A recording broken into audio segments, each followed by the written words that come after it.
and welcome to Web of Light. I am your host, Dr. Kevin, and here where we weave a web of light. We talk to people who are out there weaving a web of light, and my co-host this month is Cheryl Burns, who weaves her own web of light at Tangled Roots Herbal right in downtown Nashua. That's right. Welcome. Thank you.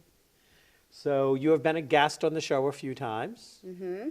We've moved you over to this seat. Moving up. Moving on up. Do the side. No, and I wanted to start a little bit today with, so how was your New Year's? It was excellent. Yeah, my husband and I went down to North Carolina, spent some time with my family, hung out, relaxed. Then we rented a cabin up in Bryson City, North Carolina, which is the mountains by the Cherokee Reservation. And again, spent some time relaxing. So it was much needed, much appreciated, and now we're back. Ah. And you broke the cardinal rule of retail, and you closed for a week. Mm-hmm. We did. We did that last year as well. We preach balance at the shop and the importance of self-care and balance in your life, and we walk the walk. So we close from Christmas until New Year, and we take time with our family, and we rest and rejuvenate and get started for the next exciting new year. Great. Now, a lot of times people at New Year's, because I actually taught a class, and one of my online classes this year was Creating Your New Year. Mm-hmm. And people can actually still take it because it was taped, so they can go. It was through Om Time Experts, so anybody is interested in knowing more about the class, they can email me. Any big New Year's resolutions or goals? You know, it's interesting.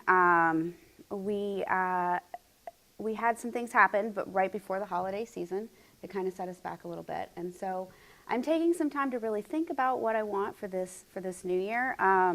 I'm one of those that comes up with some in the new year, but I kind of feel like I set goals and resolutions throughout the year, so there's less pressure in the new year.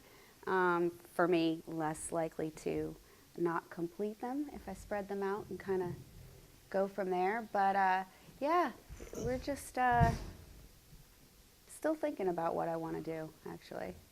Well, you know, one of the things that I share in the course, and I did a lot of interviews. I was on three different other radio shows. I was asked to co-host somebody else's TV show in Manchester. It seemed like, because I had created a block of a taping break for most of December, so I had all my shows taped going so that I was pretty much done very early in December. And then came this plethora of invitations for me to be on other people's media format. But you know, one of the things about creating the new year is so often people set themselves up to fail. Mm. And it's almost as if they set themselves up to fail so that they can appear to be doing something. They want it to appear like they're doing something. And one of the things that I talk about in my class is, you know, first of all, only one or two major goals, a couple of smaller goals. And then, you know, you have to do things like actually understand why the goals are. Mm-hmm. And what is the intention? What is the motivation? And then what are the timelines? Where are the check-ins? Mm-hmm. And that, you know, it may be that your first goal you're looking at that, you know, is going to take up a lot of energy until March or April, and your second goal may not begin until April. Right. And you may shift and change it. Mm-hmm. I think that New Year's resolutions oftentimes are a way for people to shut up other people in their lives. And so I really think that it is interesting in that we've created a failure system around New Year's. And then if you fail on your first goal by the 15th or 20th of January, then you go, well, I tried. There goes the year. No. Guess I'm just going to do what I've always done. Yeah, so my goal this year is to address the goals as they come. Yeah, absolutely. There we go. How about you? You know what my goal was? Yeah, what's that? My goal was to take time to figure out my goals. I have so many things going on. I have so many great things going on. I am entering 2018 in a wonderfully high energy, happy, productive place. I think that the one thing that I did is, I'm not going to call it a goal, was permission to sit back, evaluate, and put into place things as they come along. I have a lot of ongoing goals, and I always say one of the advantages of having a January New Year's and a July birthday is it's an automatic 6-month check-in, because these are the two times when we look at stuff. So, Nice. yeah. Well, I'm going to see if our guest today had any New Year's goals. All right. Or any hints they wanted to share about how people can set themselves up to succeed instead of fail in the new year. So I'm gonna introduce today's guest. I see they shifted screens on me. If they can shift it back to the first one. I am welcoming Jay Gupta today. Since 2006, he's been providing RX Relaxed Therapeutic Yoga to healthcare professionals and those experiencing a range of chronic physical and mental health conditions at hospitals, rehabilitation centers, universities, and conference centers across the U.S. He has co-authored CDs and DVDs to facilitate health, RX Relax for insomnia, RX Relaxation Capsules, Subtle Yoga for Rejuvenation, and RX Seated Therapeutic Yoga. I have experience, not from Jay himself, unfortunately, yet, but it will happen. I have experienced his seated therapeutic yoga, but somebody else that he trained was teaching it. I guess I haven't up-leveled enough to get the master yet. Jay started making yoga capsules in 2004, and he named his nonprofit YogaCaps. Over the past few years, Thriving with YogaCaps has become the largest long-standing free yoga and wellness program for people with experiences of cancer and their caregivers in New England area hospitals. An award-winning, I almost didn't, the denture slipped. Yeah. Integrative pharmacist and yoga therapist who has been researching, developing, and dispensing yoga and mindfulness as medicine for over 25 years.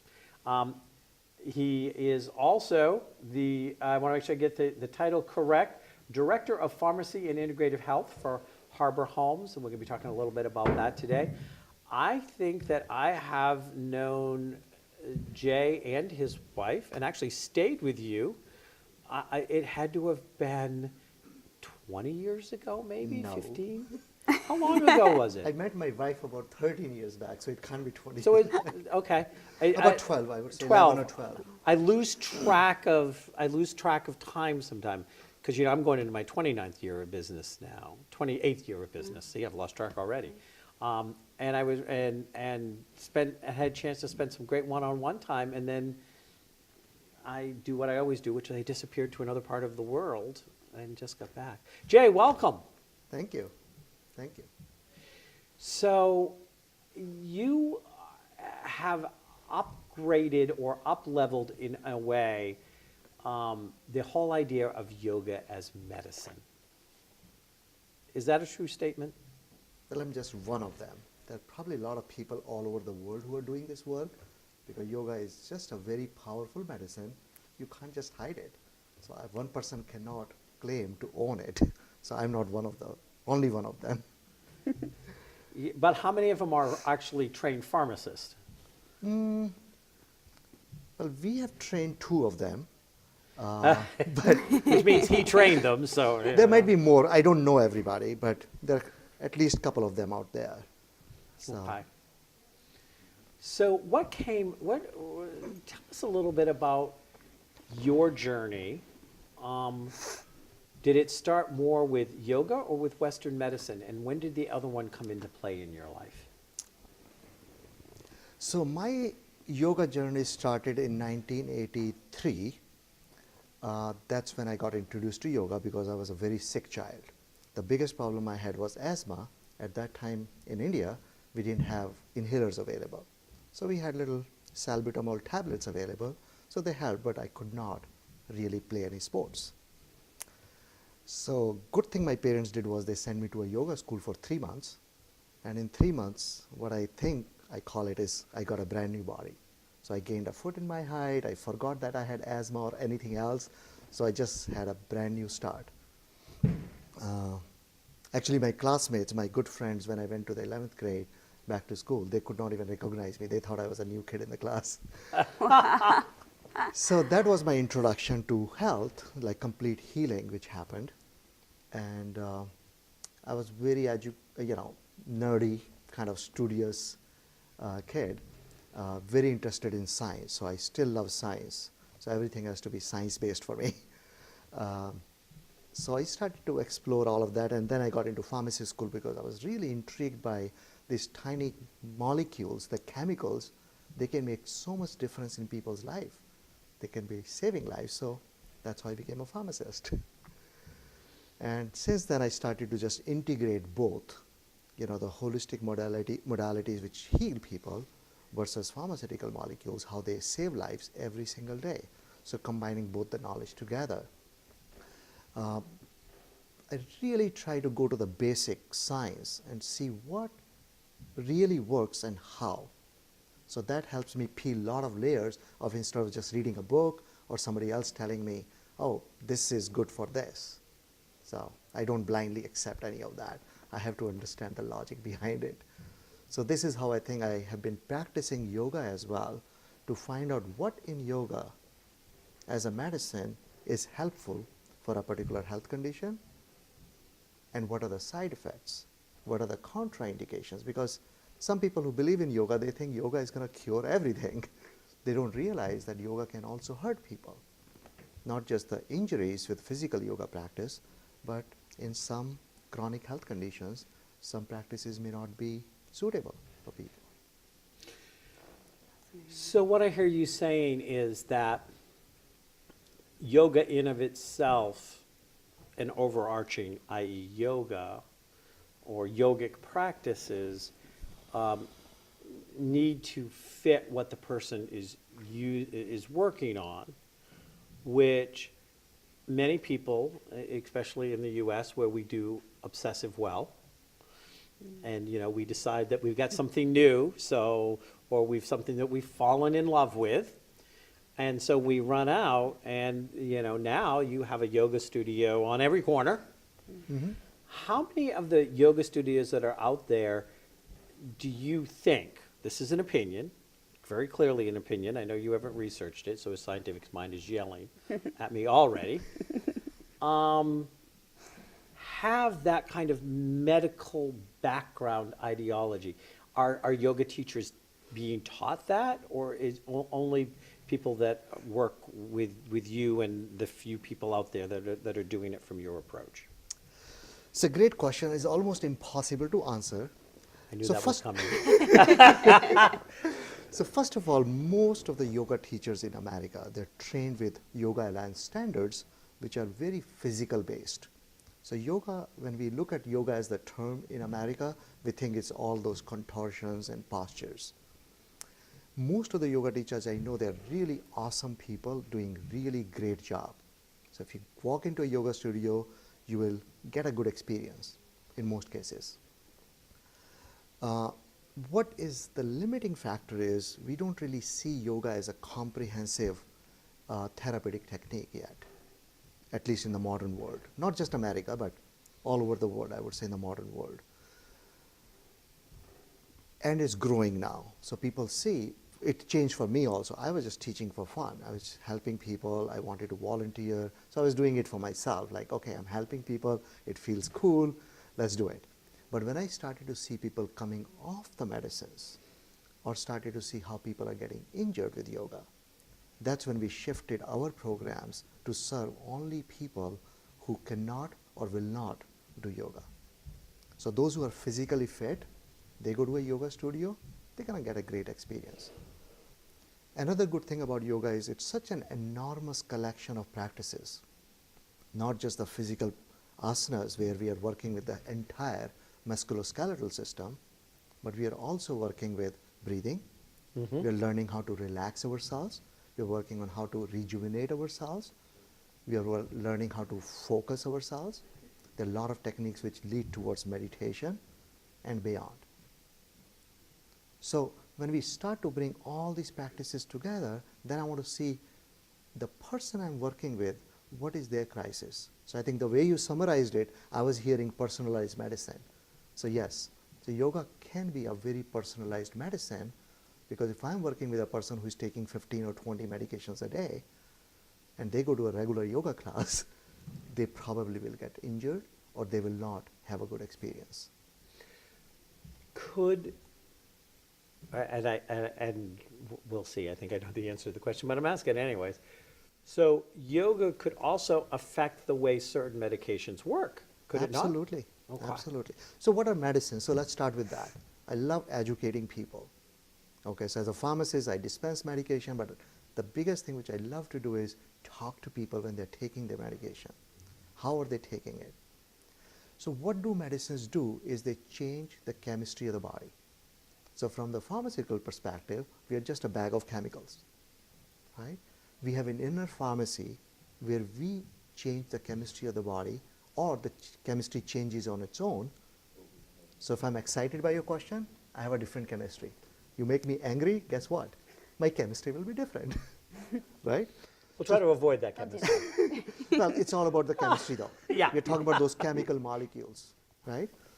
So when we put any medicine on top of it, we are shifting that chemical soup so that we are living a balanced life. We can do the same effect, we can get the same effect by doing different yoga practices. So there are yoga practices that could help strengthen an immune system, Absolutely. or clear out respiratory distress like you did because you were having issues with asthma. But the biggest things is, like the clients I'm working with right now with Harbor Homes, is mostly people have mental health conditions. And there's a stigma about the mental health conditions. So let's talk about sleep. So this past weekend, yesterday and day before, I was working with a bunch of healthcare professionals. One of them is a medical director from Elliott Hospital in psychiatry. So he's a psychiatrist. So he said something very interesting. He said there's a stigma within the stigma. So we do not think that insomnia is a behavioral health issue or as a mental health condition. So sleep labs are a different business within healthcare as compared to what a psychiatrist would do. But depression, anxiety, insomnia, and a lot of these diseases, they go together. So insomnia is something which I've been studying a lot for many years, and I've been helping people, educating them sleeping better. So has your study of insomnia been so intense that it's kept you up at night? Sorry, I couldn't help it. Well, very interestingly, we are working with Mass College of Pharmacy now, doing a clinical trial. It's a pilot study for people who have insomnia but also getting actively being treated for cancer. So that study has been going on, and we have seen people just with 8-week intervention or even before that, they're not just feeling more relaxed, their anxieties are lower, and they're sleeping much better. So it's not about just the quantity of sleep but also the quality of sleep. So when we combine that together with the knowledge of medicine and introducing the right yoga techniques, I think we have a blockbuster drug. Does, in looking at the fact, because anytime you take a pharmaceutical drug, your body does not recognize it as an organic. There's always, that's why they have side effects. Now, you may correct me on that, but that's always been what I've been trained. That, you look at that it's going in.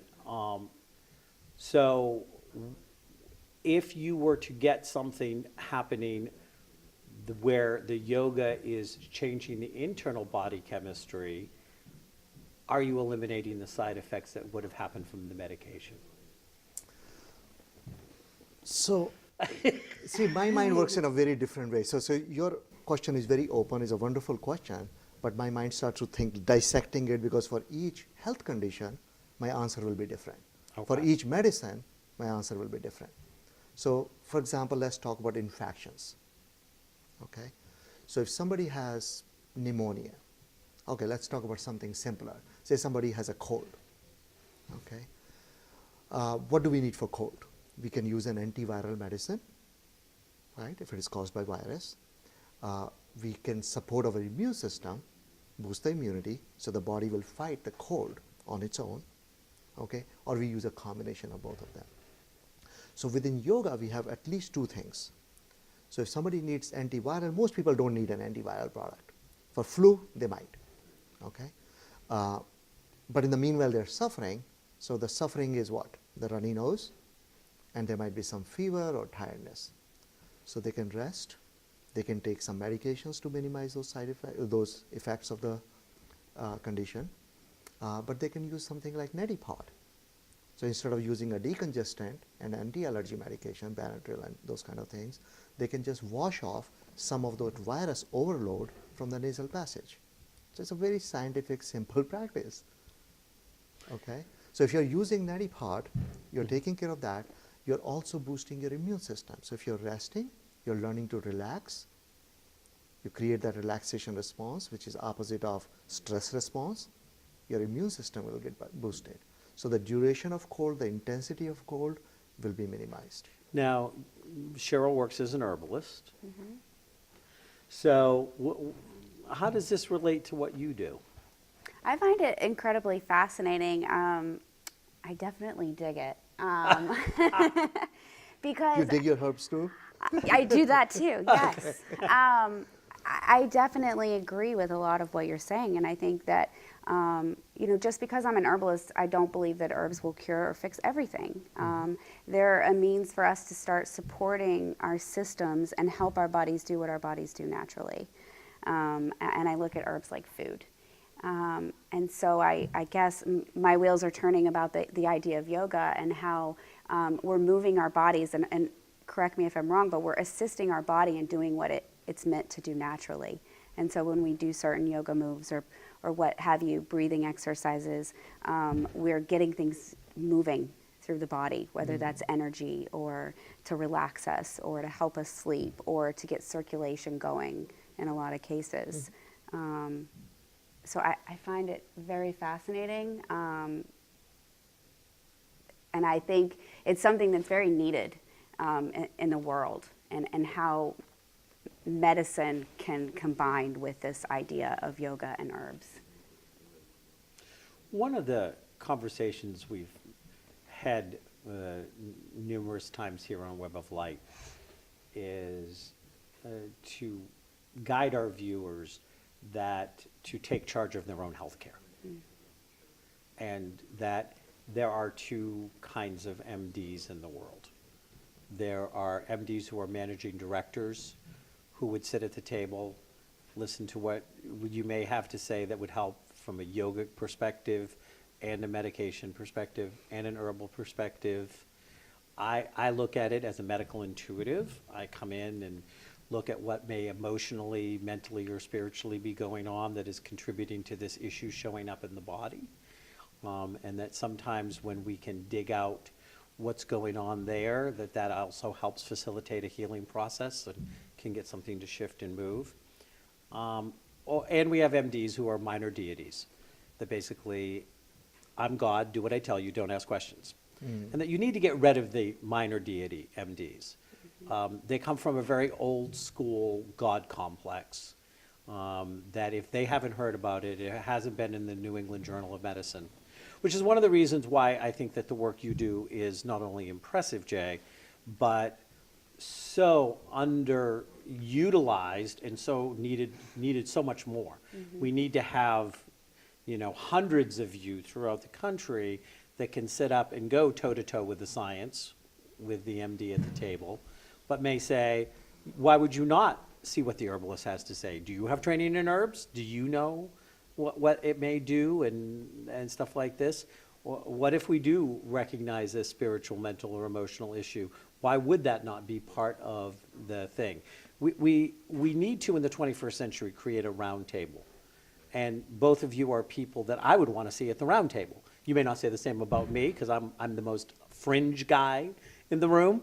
But you in 1983 started studying the risks and benefits of yoga for everyone, including the medically fragile population. That couldn't have been very well received or popular back then. So you made a lot of statements here, and my mind is going like, where do I start? So first of all, I would say like you're not a fringe personality if you're doing medical diagnosis on the basis of physical, mental, and spiritual sickness. Because a lot of diseases which sit in the physical body, they're not originating in the physical body. They are originating at some other level. Okay? So our medical world has not figured it out yet. Having said that, I won't discount all the MDs because their education, the level of education they get, the quantity and quality of education they get, the experience they have is immense. They go to school forever. Okay? And after they graduate, they do a job, they're still practicing. Yeah. We said doctors are practicing, right? So it's a lot of experience which goes into it. So again, individuals might have different personalities, but as a system, I have a lot of respect for it. That's why we started this training program for health professionals, and we do professional continuing education credits for the doctors, for the nurses, so that they understand what yoga would do for their patients and what yoga can do for them. Because everybody who works in the healthcare system, we are over busy.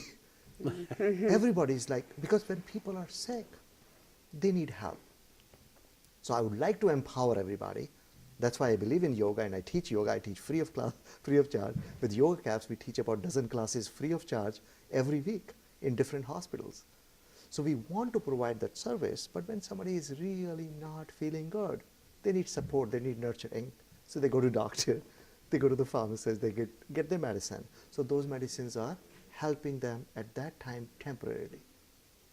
So what is really exciting for me right now at this time in 2018 is we are moving in a situation within the healthcare system where health professionals are realizing that we are getting sick too. Our stress level is not going down. We don't have time for self-care. We preach that, okay, do some self-care, exercise, eat better, but we are not able to do it ourselves. So they want to learn, how can I make that change for myself? Popping pills is very easy, right? But they cost a lot of money. The whole healthcare system is talking about rising costs, and we don't know what to do with it. So what I am finding, which is super fascinating, is people come off their medicines scientifically by using spatial yoga techniques. I won't even call them special, I would say specific yoga techniques for their health conditions. So this is how we can make direct impact in people's life by reducing the prescription burden. And I want to make something clear, which is I don't disrespect the medical community. And I have worked, and I have, through my years of being a medical intuitive, have found some very gifted MDs and DOs and even nurse practitioners and things like this who will invite me to the table because they know I bring something, even if what I bring is, you need to look over here. You're missing something over here because I'm seeing this over here and you're focused over there because that's your historic experience. And have them look over there and go, oh yeah, we never would have seen that if you hadn't pointed in that direction. So I have a lot of respect that I'm talking about a good fit and a good fit, and we have been trained to give our power away to MDs, and that's what I want to interrupt people to do. Just because your doctor says it does not mean you can't question it, does not mean you cannot ask for a full cycle of opinions to come in and to have an open mind. You know, I've worked with clients before, and doctors had, and their doctors had, well, I can't repeat the words they called me on on TV. Okay. even though we were getting results. So it's and it's the same thing with herbs. I think moving forward, what we are learning right now, there are some people who are still not learning, they are in their own box, and that's fine. But moving forward, I am seeing a lot of shift in the whole healthcare system because Yeah. of the reason we know we cannot fix anything anymore. We can't really save lives. Well, I mean, we are saving lives, but we cannot cure any disease anymore. We don't invest enough time and money into preventing diseases. So now I'm looking at a teamwork. The team needs everybody who can bring something to the table. Okay, whether it is a pharmacist or a nurse or a doctor, and intuitives there, or energy healers, herbalists, yoga teachers, whosoever can come in and bring something good to the table. Whether it is some evidence or some, any way we can help support the patient. When we look at complicated health conditions like cancer, we don't know what causes it. There are a lot of theories out there. What will help support a person who is dealing with that diagnosis? And at the end of the day, all of us that have worked with clients or patients or whatever we choose to call them, we've all seen miracles. We've seen that the body and the spirit in of itself is so far advanced to anything we can understand scientifically, spiritually, that there is the person who should have died that didn't, the person who had no reason to die that did, the illness that they could never do anything for that went away. I mean, we see those, and for a long time, the traditional would just push that aside as an anomaly and not give it any. And I do see that shift is coming. And I do see you as one of the leaders in that shift, even though you don't like to take that on. Your dates and the work that you're doing, clearly you are out front in a lot of this work, Jay. Thank you. Okay, so now you are involved with Harbor Homes as their director of pharmacy and integrative health. We are going to take a second and we're going to go to a clip that we have. And in there, a friend of yours and mine, Peter Kelleher, who's going to be on a show later this month, who was the founder of Harbor Homes originally, Yes. and now is the CEO of Partnership for Successful Living, is going to actually introduce what their pharmacy is doing. So we're going to go to that clip, and we'll be back in just a second. This is a new addition to the work that we do. We have our in-house, what we call a 340B pharmacy, where people come and they access medication prescriptions as they exit their appointments.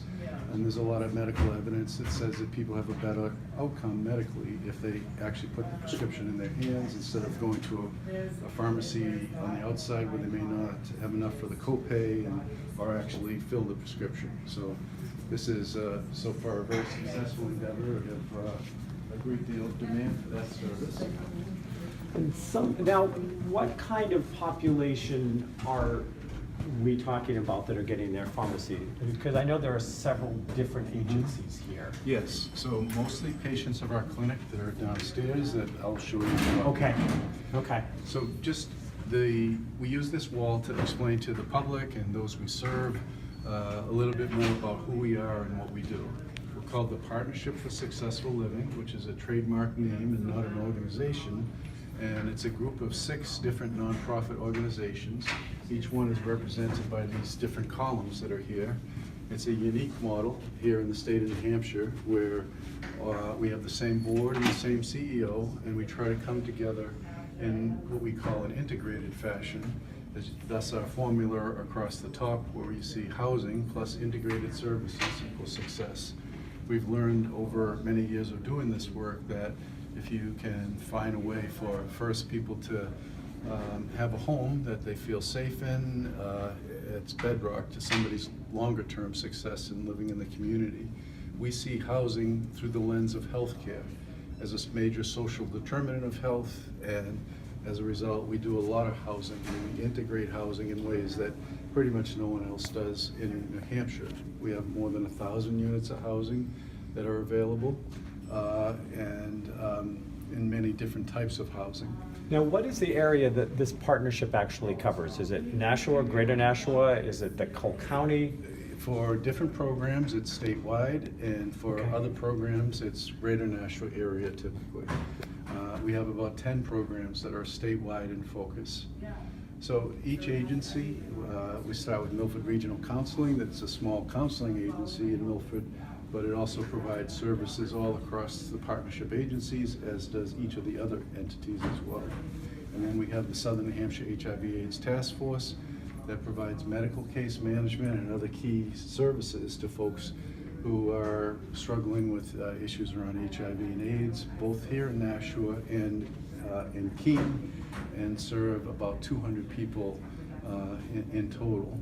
And the amazing thing about the agency is that they have a 94% success rate of keeping people virally suppressed, is the term that's used, so that basically people are getting the care that they need by very effective and intensive medical case management that happens there, and that's 94% versus about a 35% number nationally. Now, I hope you don't mind I'm asking Please questions do. along the way. Now, when you say food and nutrition, they actually have a food pantry, correct? They do. So people that come in for this, that, AIDS is very expensive. Yep. And money can sometimes be an issue, and if people are not eating correctly, Right, if they have to spend their money on healthcare or Yep. medicines or other things, then, it's always helpful to have a way to make it all come to work as a total picture of having food. Yeah. So food security is vital. and because there is a fairly significant crossover, I'm assuming is why you have the substance abuse counseling. So one of our other agencies would provide some, for instance, Keystone would provide, say, licensed alcohol and drug counselor, and actually Milford has been providing behavioral health supports for the task force for more than a dozen years. Okay, great. Thank you. And then Keystone provides a full array of substance use disorder treatment services. It does things such as operate the drug court for Rockingham County. It's in most of the correctional facilities throughout New Hampshire, providing services behind the walls, intensive outpatient and partial hospitalization services. And then it has an outpatient department that's co-located here in this building, and it operates the Cynthia Day Family Center, which is for pregnant postpartum women and their children, where they stay for up to a year. And most of those moms are addicted to opiates. Okay.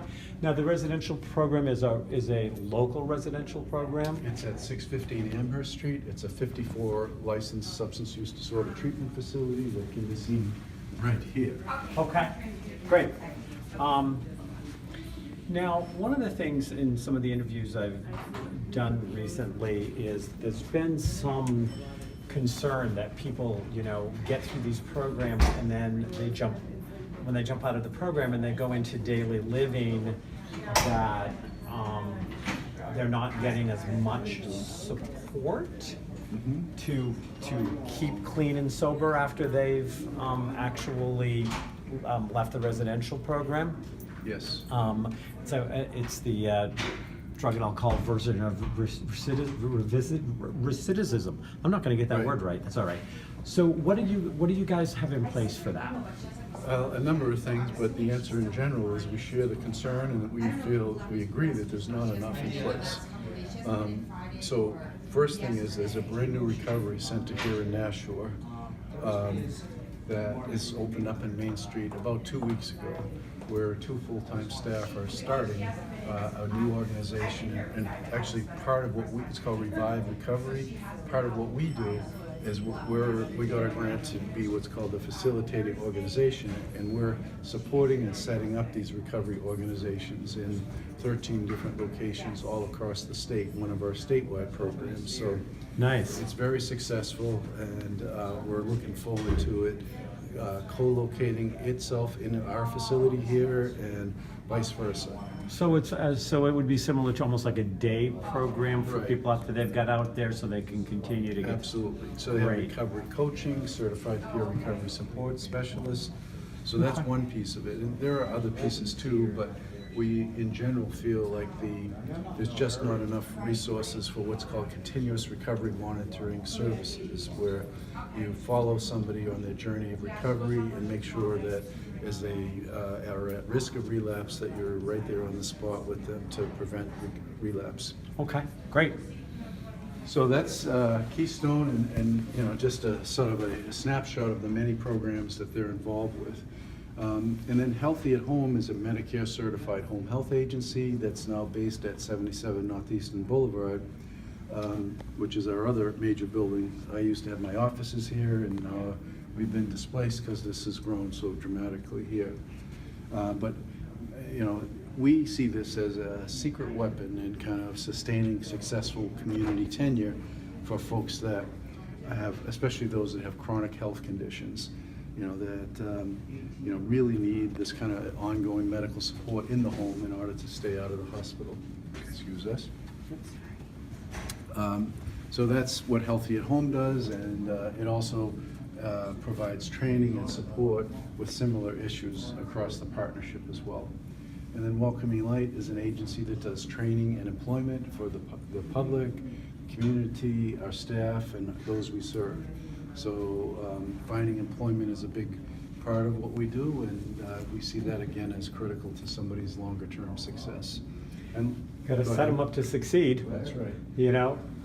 The last agency is Harbor Homes, which is the oldest and largest, that has both most of the housing and a federally qualified health center that prioritizes working with homeless persons right here in this building.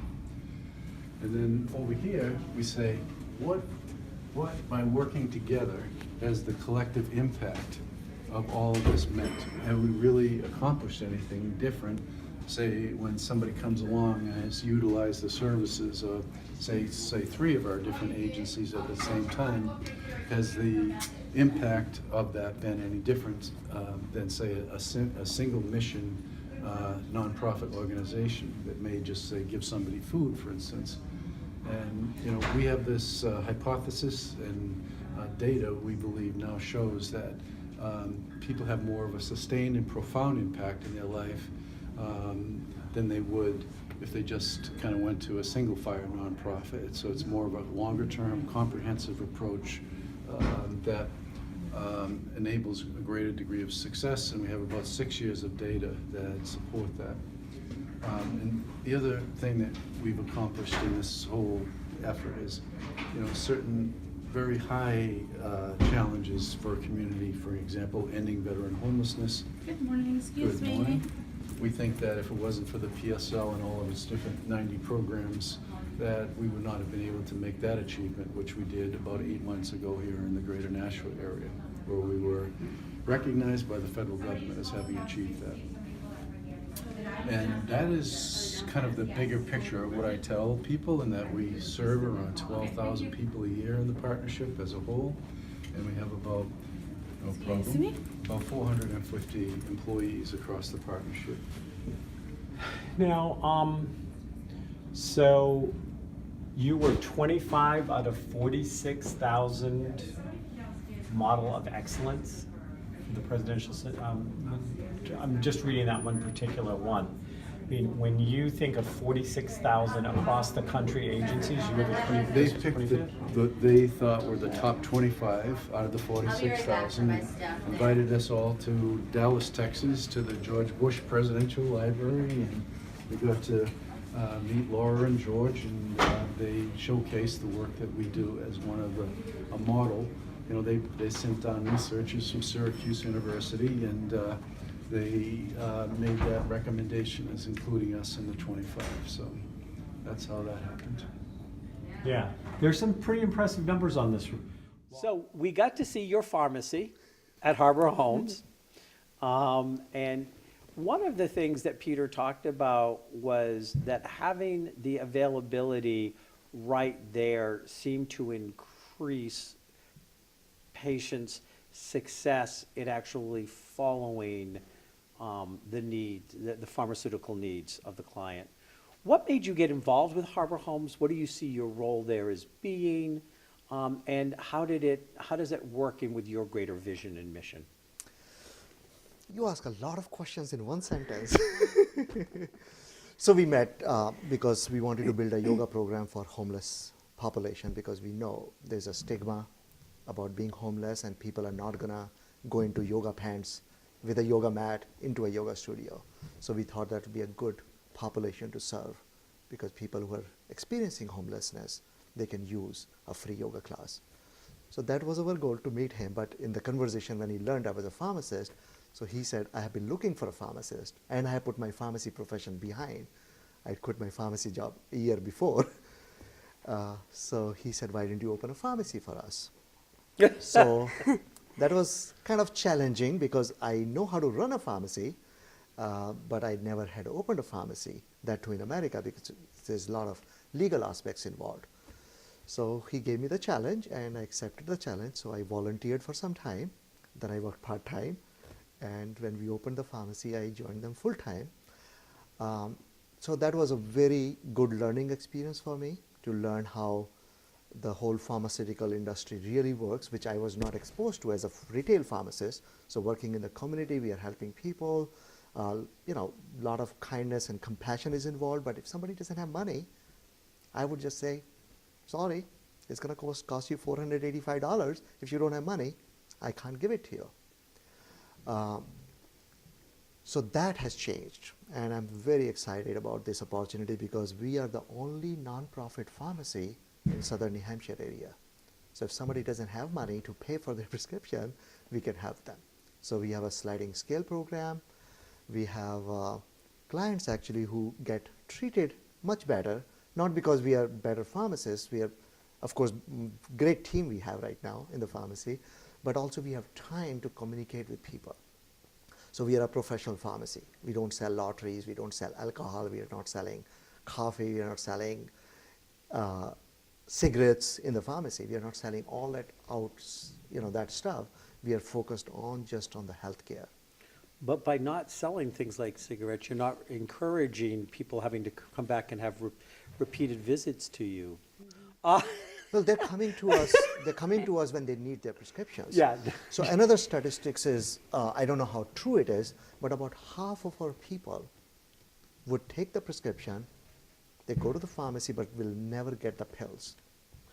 Yeah, That's what Peter- actually was in Peter's mind, our CEO. He was like, our people do not get the treatment in the regular pharmacies, in the corporate pharmacies, and they don't get their medicines. So we will need to troubleshoot all of that before they leave the building. So right now our goal is that instead of giving them a paper of prescription or just telling them, oh, I'm going to send you a prescription to whatever corporate pharmacy, we give them the medicine in hand. And if there is any problem, their insurance is not working, insurance is asking for a prior authorization, or they can't afford the copay, whatever needs to be troubleshot, we do it right on the spot. And if I need to call the doctor, I can text them, I can call them on their cell phone, or in the office, I can track them down much easier, much faster than if I was working in an outside corporate pharmacy. Are you finding that you have more time for more education and consulting in this pharmacy than you did in the corporate pharmacies? Absolutely, absolutely. Okay.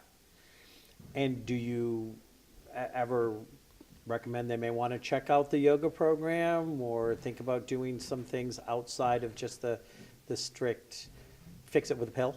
So we do offer a free yoga class every week, every Thursday, 5:30 to 6:30, right at Harbor Homes. So it's just across the hallway from my pharmacy. So yes, people who could use yoga as their medicine, we recommend it, and some people make it, some people don't.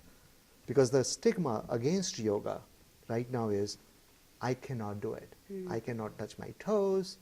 I have a bad knee, a bad back. I have bad knees. I have bad this. I have bad that. So I cannot do yoga. So when people think about yoga, people doing pretzel poses, wearing their sausage pants, and you have to have a yoga mat. So their mindset is like, it's not for me. So this is what we are trying to break down, that stigma. Like yoga, you don't have to do any of that. You can be comfortably seated on a chair without changing your clothes. You can just walk in and do your practice. So people who come, they stick to it. So new people who have that taboo, a lot of people out there. So those are my target customers. Come on in. Any barrier you have, I'm here to remove those barriers for you. I've attended that class.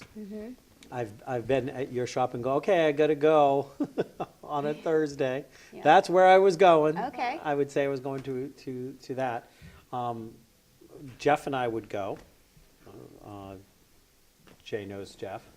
And unfortunately for me, it's only when I have a week where I have a replay, because my radio show is live 6 to 7 on Thursdays. So I don't make it as often as I would, but sitting on the chair, and the first time I went, I was definitely a little larger than I am now. And sometimes larger people feel more uncomfortable in yoga because there's a judgment energy that happens in some studios, not all.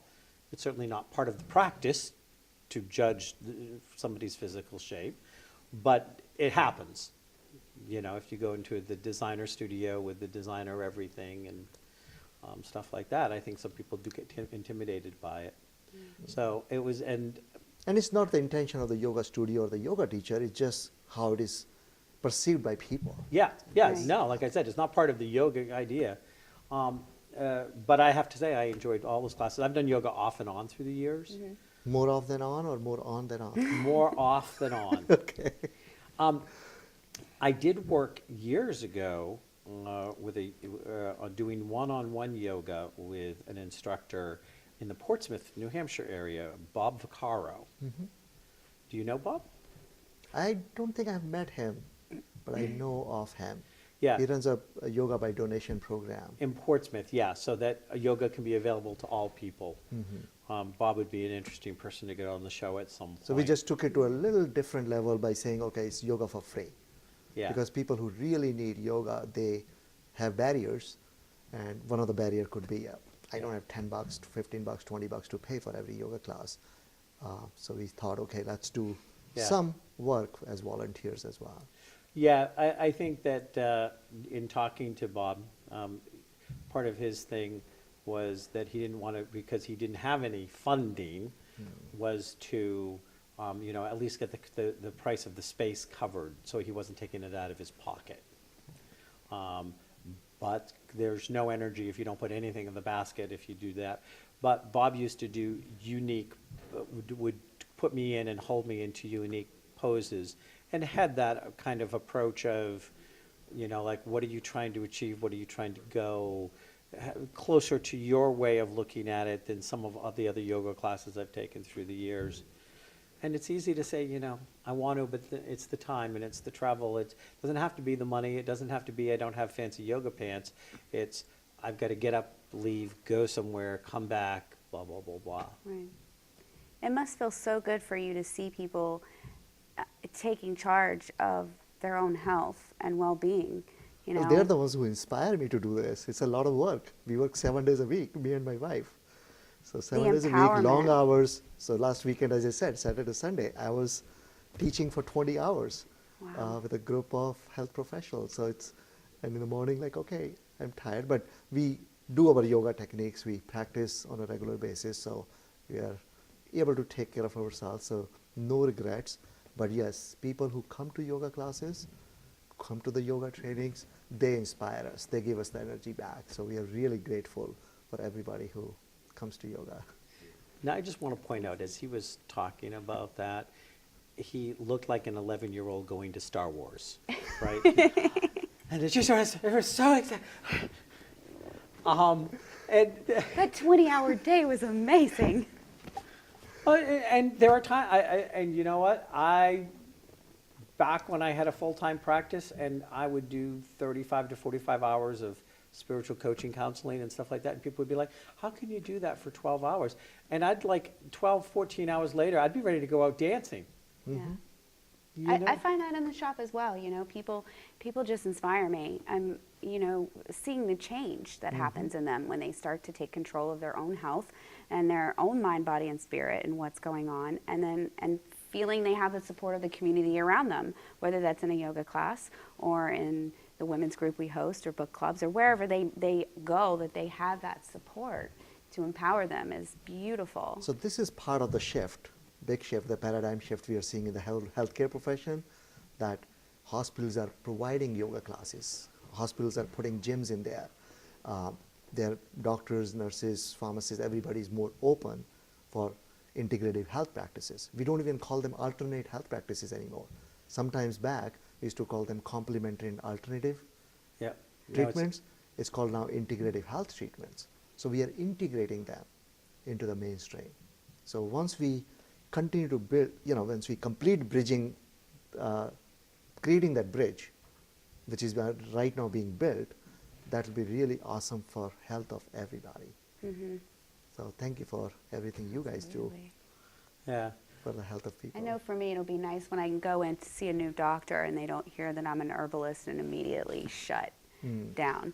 I It's find that happens a education. lot because they don't know what They they just don't don't know. understand yet. I would So- definitely put a big yet Yet. there, because they have to be open for it. Because Yes. if they don't understand it, they're not really helping their patients. Just with the pharmaceuticals, we know we cannot cure or heal people. Well, and it's interesting because at the end of 2013, I ended up going into the hospital for a week, which was an experience that I hadn't had for 25 years or so of ever being in a hospital unless I was helping somebody else, because I got a heart virus, and it was a heart virus. You've heard this before, I know, but I go in there. And in the first 24 hours, Western medicine saved my life. They spent the next 6 days trying to take it back, but that's okay. But the two cardiologists I worked with in the hospital, when they did my cardiac catheter, one of them said, "You have the heart of a 20-year-old. There's no blockages, there's no anything."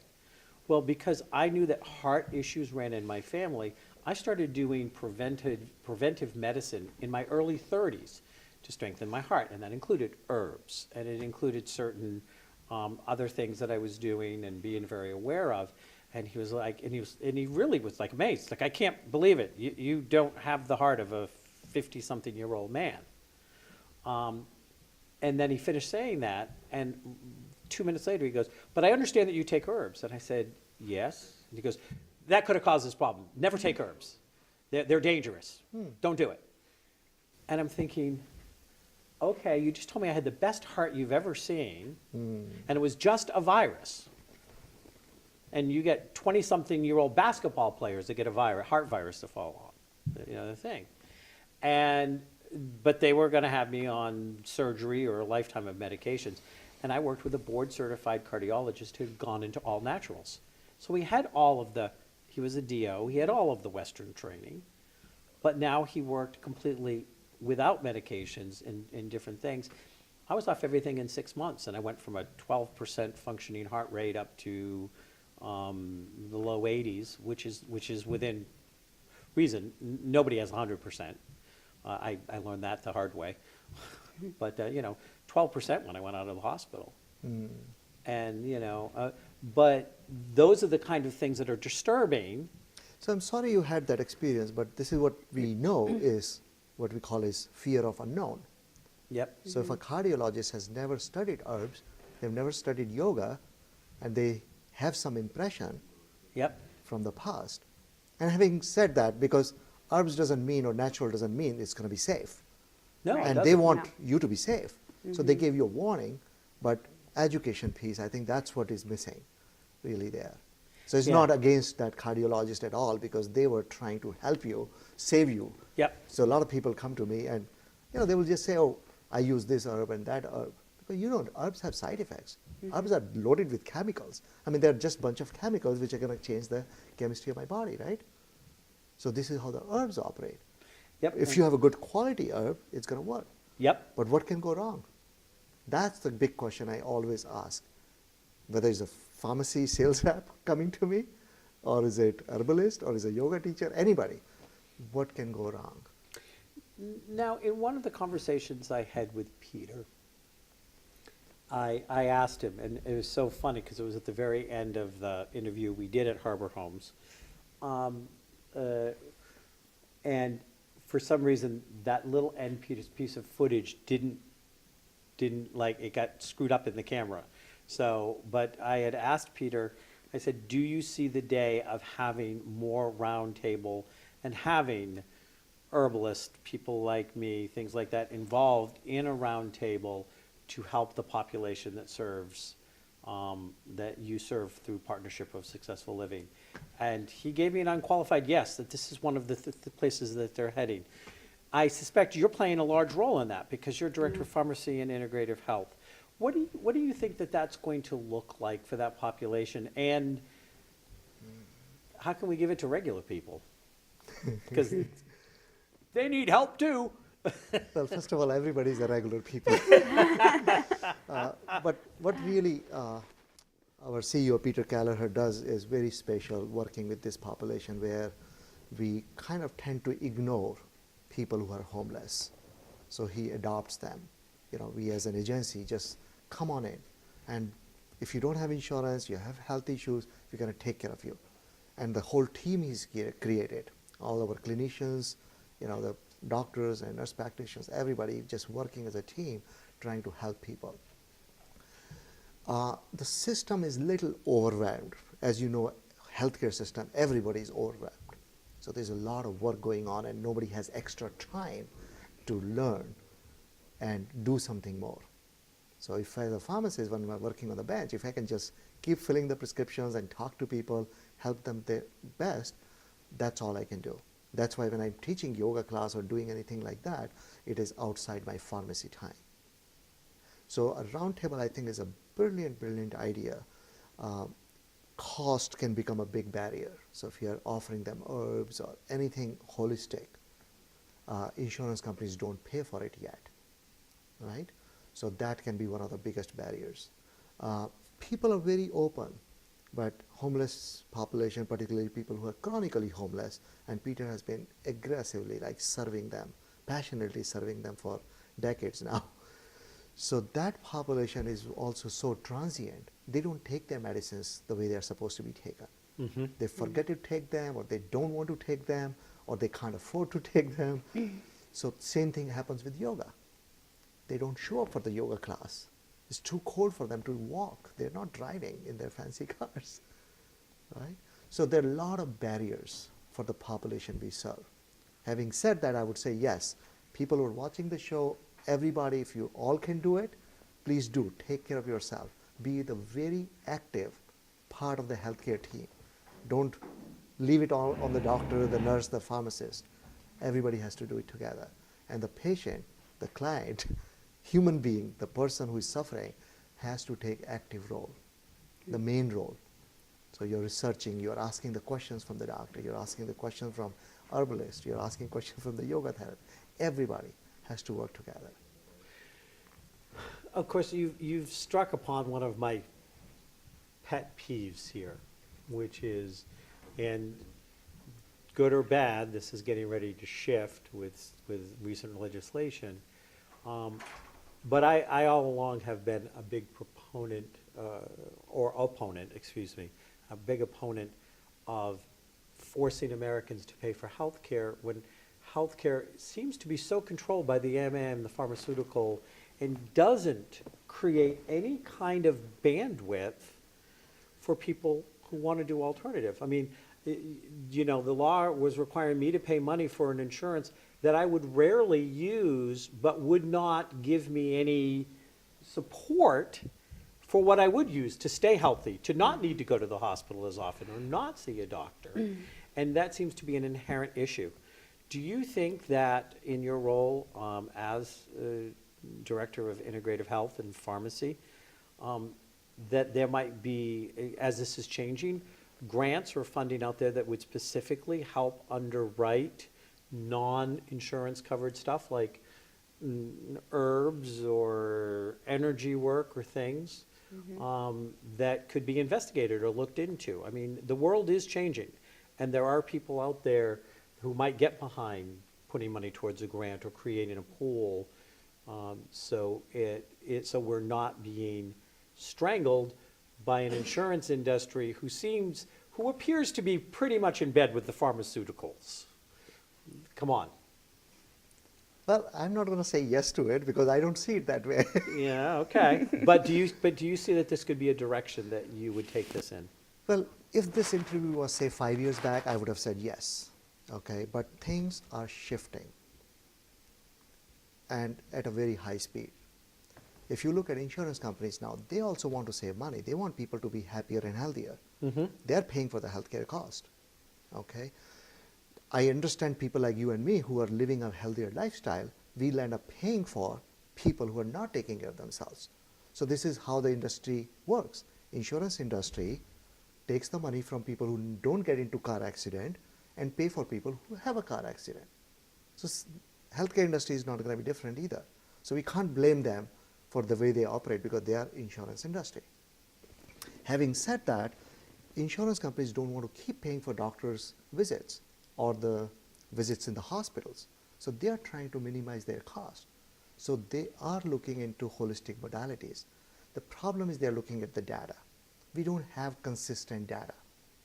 So if I have helped people come off their medicine, people's medications for like say 20 of them or 200 of them, where's the documentation? So I don't have that kind of money that I can make $1 billion research project to do it. So right now, most insurance companies will pay for a gym visit. They'll pay you $500 a year or something like that if you want to attend yoga classes. Okay, so that shift has started to happen.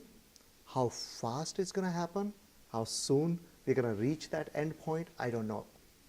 But I'm very positive about it. Things are moving in the right direction. People need pharmaceuticals. When they need pharmaceuticals, we need to create an access. People having no insurance can be a huge barrier because medicines are really very expensive. So if you let me share one example which happened last week, is really in my heart right now, in my head. 77 years old man, doesn't speak English, comes to Harbor Homes. He's on Coumadin, which is a blood thinner, costs less than $10 for a 3-month supply. He develops an allergic reaction to the medicine. Doctor changes the medicine to something else, which is very expensive, brand name medicine. They bring their prescription to a corporate pharmacy. It is $480 something. The family is in tears. What are they going to do? Now the patient does need that medicine, probably for the rest of his life. So when they came to me, the girl was like the daughter who speaks English. She was the interpreter and the daughter, family member. They were like in panic. We can't afford it. It's not going to, even if it's $100, it's going to be hard for us. We can do $100 a month, but it's going to be so hard. So they kept talking about it. Our price with his sliding scale was $70 something. So they're going to be saving about $5,000 a year. They were so happy. At the same time, they didn't have. Right. At the same time, they had pneumonia. The gentleman had pneumonia. The antibiotic was about $80.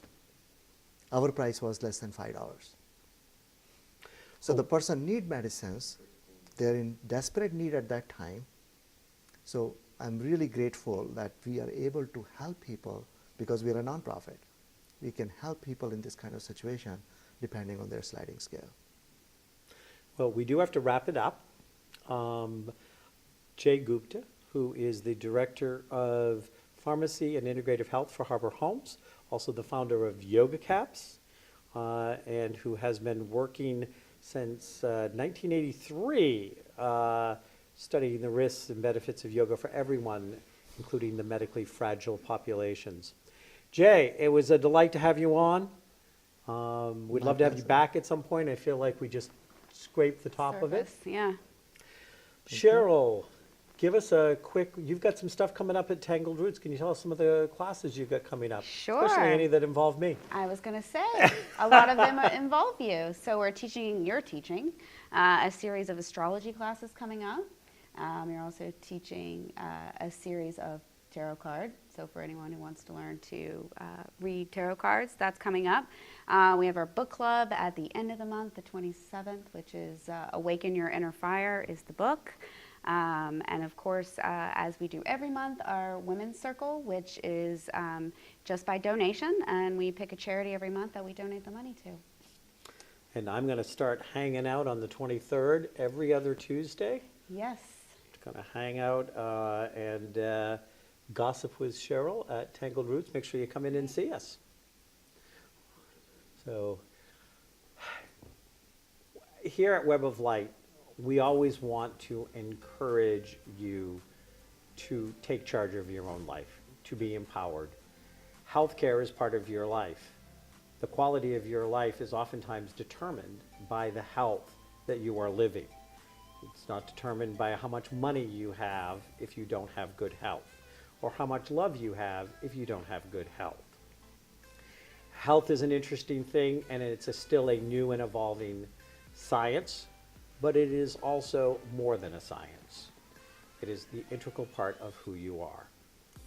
So as you step out into the world, remember that there are lots of people out there that can give you lots of information with which to make better decisions. Get them all. Namaste.